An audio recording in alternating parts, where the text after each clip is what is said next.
Hello my dear student, कैसे हैं आप सभी। उम्मीद करते हैं आप सब बहुत बढ़िया होंगे। तो भाई समांतर श्रेणी के ऊपर बच्चों ये हमारे 30 नंबर की क्लास होने वाली है। इसके पहले 12 क्लासेस हम कर चुके हैं बच्चों। उन क्लासेस के लिंक भी आपको वीडियो के डिस्क्रिप्शन में मिल जाएंगे, वहां से जाके आप देख सकते हैं अगर आपने नहीं देखे हैं तो। ठीक है, आज की इस क्लास में हम क्वेश्चन नंबर 16 से लेके 20 तक करेंगे, प्रश्नावली 5.3 के। तो चलिए शुरू करते हैं। क्वेश्चन नंबर 16 आपके सामने है। किसी स्कूल के विद्यार्थियों को उनके समग्र शैक्षिक प्रदर्शन के लिए 7 नगद पुरस्कार देने के लिए 700 रुपए की राशि रखी गई। प्रत्येक पुरस्कार अपने से ठीक पहले पुरस्कार से 20 रुपए कम है। प्रत्येक पुरस्कार का मान हमें ज्ञात करना है बच्चों। यहाँ पर आपसे बोल रहा है कि भाई टोटल जो राशि है वो कितनी है, 700 रुपए। यानी SN बराबर आपको 700 दिया है। कितने पुरस्कार हैं, 7 हैं। यानी N का मान आपको कितना दिया बेटा, 7 दिया है। और राशि पहले पुरस्कार से 20 रुपए कम हो रही है, फिर अगले के लिए फिर 20 कम हो जाएगी, फिर 20 कम हो जाएगी। यानी डिफरेंस कितने का है, 20 का। ठीक है, तो यहां पर जो 20 है वो नेगेटिव लेना पड़ेगा। डी बराबर -20 लेंगे। सार्वंतर नेगेटिव क्यों ले रहे हैं, क्योंकि 20 रुपए कम हो रहे हैं। अगर पॉजिटिव बढ़ते तो फिर हम पॉजिटिव ले लेते। ठीक है, तो यहां से आप देखिएगा SN बराबर होता है बेटा N/2 bracket 2A plus N-1D bracket close. SN का मान हम रखेंगे 700 बराबर N/2 यानी कि 7/2 टू A का मान आपके पास नहीं है तो A रखेंगे। N का मान 7 - 1, D का मान है -20। सॉल्व करेंगे इसको बच्चों, तो ये हो जाएगा 7 दूनी 1400 और ये 7 आ जाएंगे बेटा बटे में, बराबर यहाँ पर देखिए 2A प्लस 7 में से 1 जाएगा, 6 बचेगा। 6 का माइनस के 20 में गुणा करेंगे तो माइनस के 120 आ जाएंगे। 7 से 1400 200 बार कटेगा बेटा, तो 200 बचा। ये वाले माइनस के 20 इस तरफ आ गए, सो प्लस के हो गए 120। यहाँ पे बचेगा 2A, या हम लिख सकते हैं 2A बराबर 200 और 120 को जोड़ेंगे सो 320 आ जाएगा। यहाँ से A का मान आएगा बेटा 160। 2 से 320 कट जाएंगे 160 बार। यानी प्रथम पद कितना आ गया, 160। पहला पुरस्कार 160 रुपए आया। अब दूसरा इससे 20 कम हो जाएगा, तीसरा इससे और 20 कम हो जाएगा, चौथा फिर उससे 20 कम हो जाएगा। तो ऐसे करके आप निकालते जाएंगे। तो दूसरा पद A2 बराबर कितना हो जाएगा, A2 बराबर 140 आ जाएगा। डायरेक्ट भी लिख सकते हैं आप, है ना। A3 बराबर आ जाएगा आपका कितना, 120 हो जाएगा। और अगर आप चाहें तो A+D, A+2D, A+3D, A+4D वाले फॉर्मूले भी लगा सकते हैं, लेकिन मैं सजेस्ट करूंगा डायरेक्ट निकाल दें, कोई दिक्कत नहीं। ठीक है, अब अगला जो A4 होगा, चौथे नंबर का पुरस्कार 120 से और कम हो जाएगा 20 रुपए, 100 आ जाएगा। फिर 5वें नंबर का 20 रुपए और कम हो जाएगा तो 80 आ जाएगा। फिर 6वें नंबर का 20 रुपए और कम होगा तो कितना आ जाएगा, 60 आ जाएगा। एंड 7वें नंबर का आ जाएगा बेटा 40। इस प्रकार से आपके सातों पुरस्कार हो जाएंगे। क्वेश्चन नंबर 16 बच्चों कंप्लीट होता है। 17 नंबर का क्वेश्चन आपके सामने है, देखिएगा। एक स्कूल के विद्यार्थियों ने वायु प्रदूषण कम करने के लिए स्कूल के अंदर और बाहर पेड़ लगाने के बारे में सोचा। यह निर्णय लिया गया कि प्रत्येक कक्षा का प्रत्येक अनुभाग, अनुभाग माने कक्षा का सेक्शन, अपनी कक्षा की संख्या के बराबर पेड़ लगाएगा। यानी एक कक्षा में अगर एक सेक्शन है तो वो जोन जितने नंबर की वो कक्षा है उतने पेड़ लगाएगा। और अगर 2 सेक्शन है तो दो सेक्शन पेड़ लगा देंगे। जैसे कि पहली कक्षा में 3 सेक्शन है तो 3 सेक्शन अलग अलग एक एक पेड़ लगाएंगे। तो 3 सेक्शन ने कितने पेड़ लगाए, 3। कक्षा 1 की, कक्षा 2, अब कक्षा 2 के कितने पेड़ लगाएंगे, 3 दूनी 6, 3 के कितने लगाएंगे, 3 तिया 9, ऐसे करके। ठीक है, अब ऐसे ही करके स्कूल में 12 कक्षा हैं और 12 कक्षाओं में 3-3 अनुभाग यहाँ पर दिए गए। प्रत्येक कक्षा में कितने अनुभाग हैं, 3-3। इस स्कूल के विद्यार्थियों द्वारा लगाए गए कुल पेड़ों की संख्या में ज्ञात करनी है। देखना बेटा, आपके पास ऐसे करके 12 कक्षाएं हैं, 1 2 3 ऐसे करके 12, और प्रत्येक कक्षा के जो अनुभाग हैं वो 3-3 है। इसमें भी 3 अनुभाग हैं, इसमें भी 3 अनुभाग हैं, यानी 3 सेक्शन है प्रत्येक कक्षा में। एक सेक्शन कितने पेड़ लगा रहा है, जितनी उसकी कक्षा है। अब जैसे कक्षा 1 है तो कक्षा 1 में एक सेक्शन एक पेड़ लगाएगा। टोटल सेक्शन कितने हैं, 3, तो 3 एकम 3 पेड़ लगाए। अब कक्षा 2 में एक सेक्शन 2 पेड़ लगाएगा। सेक्शन कितने हैं, 3, 3 गुणा 2 कितना आ जाएगा, 6। कक्षा 3 में 3 सेक्शन है, पेड़ कितने लगाएगा, 3, 3 तिया कितना आ जाएगा, 9। ऐसे करके ये क्रम बढ़ता जाएगा बच्चों। तो इस प्रकार से जो आपकी श्रेणी बनेगी, समांतर श्रेणी, वो इसी प्रकार से आपकी बन जाएगी। देखिएगा, देखें बेटा, तो आप लिखेंगे AP। AP आपकी जो बनेगी वो बन जाएगी, पहली कक्षा के विद्यार्थियों द्वारा 3 पेड़ लगाए जाएंगे, दूसरी की 6, तीसरी कक्षा के विद्यार्थी 9 पेड़ लगाएंगे, फिर 12, फिर ऐसे ही करके लगाते जाएंगे 12वीं कक्षा तक के। और 12वीं कक्षा के जो विद्यार्थी हैं वो कितने पेड़ लगाएंगे? 12वीं की कक्षा का एक अनुभाग 12 पेड़ लगाएगा। अनुभाग कितने हैं? 3, तो 12 दिया, कितने पेड़ लग जाएंगे बेटा? 36। 36 पेड़ लगाएंगे 12वीं कक्षा के विद्यार्थी। ठीक है, अब सुनिए, आपके पास ए का मान हो गया बेटा 3, यहां से डी का मान कितना हो जाएगा? 6 में से 3 घटाओगे 3 आ जाएगा, और ए एन या A12 का मान आपके पास कितना दिया है? 36। आपसे पूछ रहा है कि लगाए गए कुल पेड़ों की संख्या कितनी है, यानी आपको पेड़ों की संख्या का योग निकालना है। तो Sn बराबर हम रखेंगे बेटा n/2 2a plus n-1 d bracket close. अब n बराबर यहाँ पर 12 हो जाएगा, क्योंकि कक्षाएं कितनी है बेटा? 12 हैं। ठीक है, n बराबर आप क्या रखेंगे? 12। अब सुनिएगा,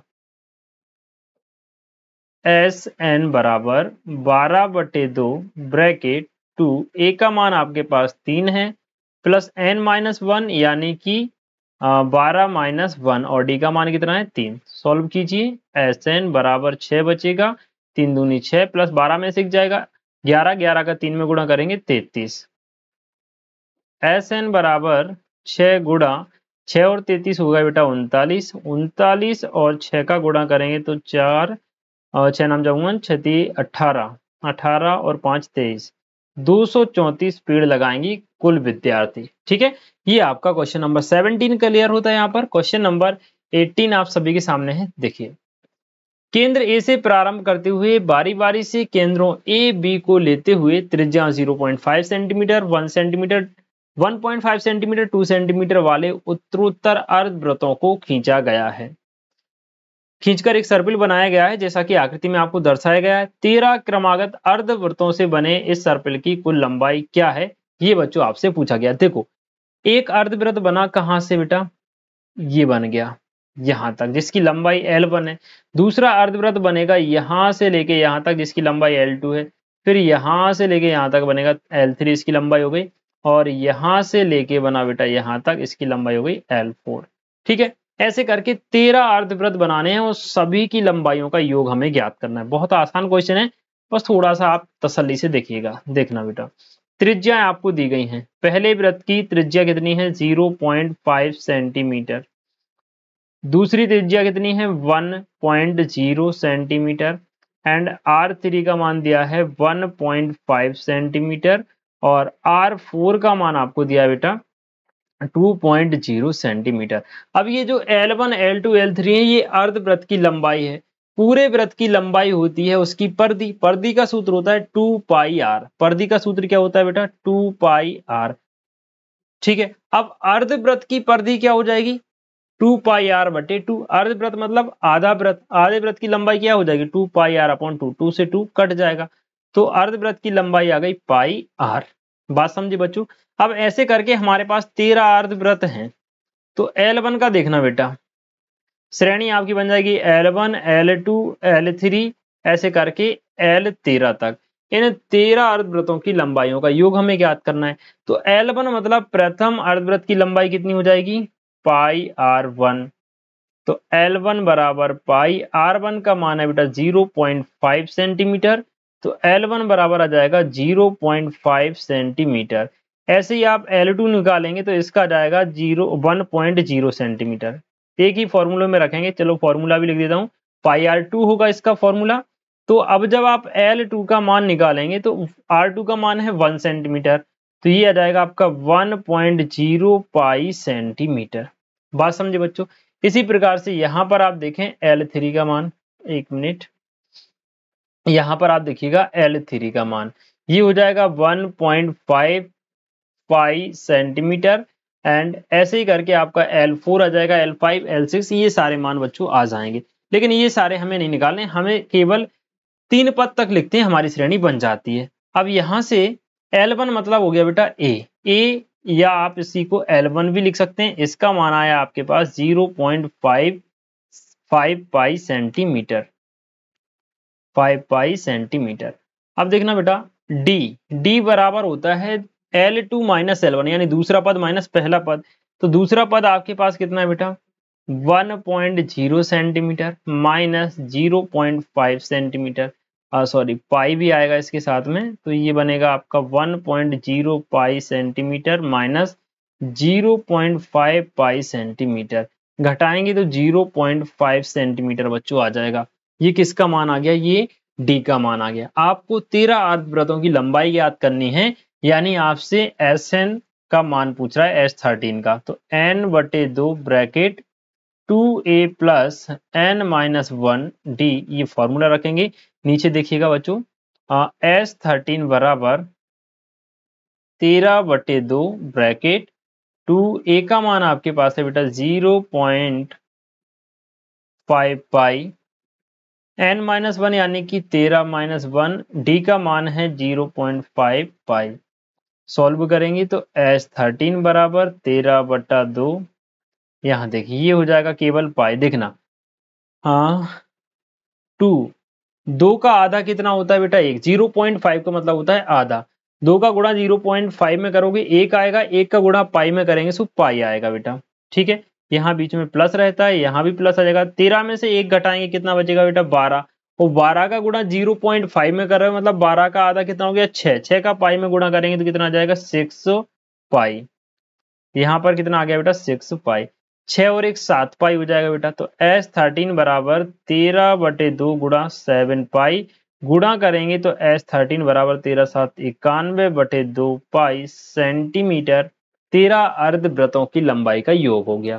क्वेश्चन नंबर 18 यहाँ पर कंप्लीट होता है। क्वेश्चन नंबर 19 बच्चों देखिएगा, आपसे कह रहा है कि 200 लट्ठों को एक ढेरी के रूप में रखा गया है, सबसे नीचे वाली पंक्ति में 20 लट्ठे, अगली वाली पंक्ति में 19, फिर 18, फिर 17 ऐसे करके रखे गए हैं। तो ऐसे कितनी पंक्तियों को हमें आवश्यकता पड़ेगी 200 लट्ठों को जमाने के लिए। अब देखो लट्ठ टोटल कितने हैं बेटा 200, यानी कि आपसे एसएन का मान पूछा गया, दिया गया है आपको 200 रुपए 200 लट्ठ, और एन का मान आपसे पूछ रहा है कि पंक्तियों की संख्या कितनी होगी। पहली पंक्ति में यानी ए का मान कितना हो गया 20, पहली पंक्ति में कितने लट्ठ आ गए 20, तो ए का मान 20, दूसरी में कितने आ गए बेटा 19, फिर 18, फिर 17 ऐसे करके। अब डी का मान क्या होता है, दूसरे पद में से एक पद को घटाना। दूसरा पद कितना है बेटा, देखो इस वाली लाइन में 20, इसमें 19, इसमें 18 ऐसे आए, तो 19 में से 20 घटाओगे तो डी का मान आएगा बेटा -1। ये बात समझे। अब आप देखिएगा एस एन का फॉर्मूला रखेंगे n/2 bracket 2a plus n minus 1d। अब यहां से आप देखिए एस एन यानी एस एन का मान आपके पास है नहीं तो एस एन ही रखेंगे। एस एन का मान आपको दिया है, सॉरी एस एन का मान कितना है 200, n/2, तो n/2 ब्रैकेट में 2, ए का मान कितना है बेटा 200, तो गुणा में 200 प्लस n माइनस 1, डी का मान आपके पास कितना है -1, तो -1 रखा डी कोष्टक 1, 2 का गुणा 200 में हुआ बेटा 400 आ गया, बराबर में n, ये भी कितना हो गया 400, और यहाँ पर सॉरी ए का मान 20 था मैंने 200 रख दिया, तो ये 40 हो जाएगा बेटा, यहाँ पर 40 और यहाँ कितना था 20, 20 दूनी 40, n में -1 का गुणा होगा सो माइनस का बेटा n आएगा, एंड -1 में +1 का होगा, -1 का होगा सो प्लस का 1 आ जाएगा। यहाँ से आप देखें 400 बराबर n, 40 में और 1 41 हो जाएगा और माइनस का n, तो 400 बराबर 41 n माइनस का n स्क्वायर आ गया। इसको जब हम सॉल्व करेंगे तो ये बन जाएगा, देखो n स्क्वायर माइनस का n स्क्वायर प्लस का 41 n को बराबर के इस तरफ ले आए तो हमारे पास n स्क्वायर तो प्लस का हो गया, 41 n हो गया बेटा माइनस का, और प्लस का दिया है 400, बराबर में कितना आ गया 0। इसको हम तोड़ेंगे बेटा गुणनखंड में, तो गुणनखंड कैसे तोड़ेंगे देखना, n स्क्वायर 41 को हम तोड़ लेंगे माइनस के 16n और माइनस के 25n प्लस के 400 बराबर में 0।